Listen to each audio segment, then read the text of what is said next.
Beth?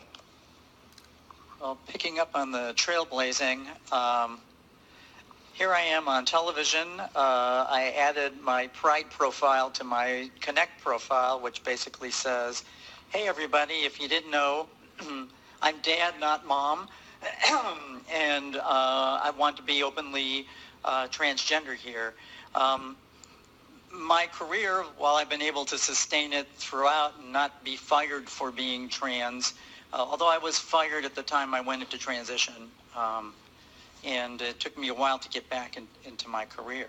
But I really want to applaud USAA for making me, who I feel I have fairly thick skin about this, feel okay to sit here, be on television and talk to all of you and say, oh, and by the way, I'm bringing up the trans end of the story here because that's what I am.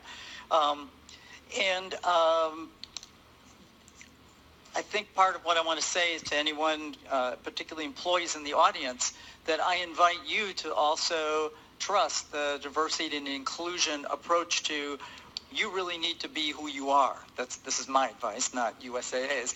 But my experience is that when you live with a secret, even a little secret, even if you're adjusting things or letting people, there it goes again, letting people go by, thank you, sorry. Letting people get by with, when they say, oh, well, yeah, did you have a nice Mother's Day? And I go, yeah, I had a nice Mother's Day.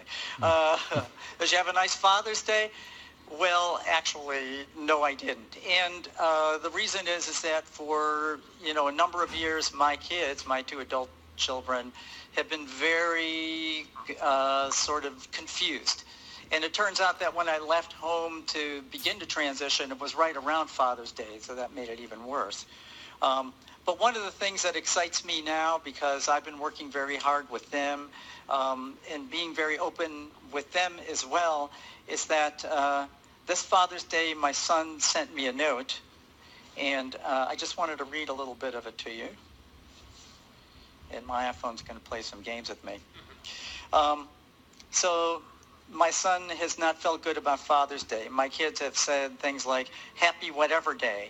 And lately they've gotten kinder, and my daughter says, happy Beth Day, which is a good alternative. But here's what my son said. So this year I kind of purposely skipped Father's Day, which has felt kind of loaded for me sometime, but thought that maybe in lieu of that day I could share some love instead of pride, some love instead during Pride. I know Father's Day and Pride are not exactly one-on-one, but I think it's a good opportunity to tell you that I'm really proud of you and all the things you've accomplished. Mostly you're dedicated to finding your authentic self. I've really been happy to enter what feels a new stage of our relationship, and this year it's meant a lot to me. I love you. Happy Pride.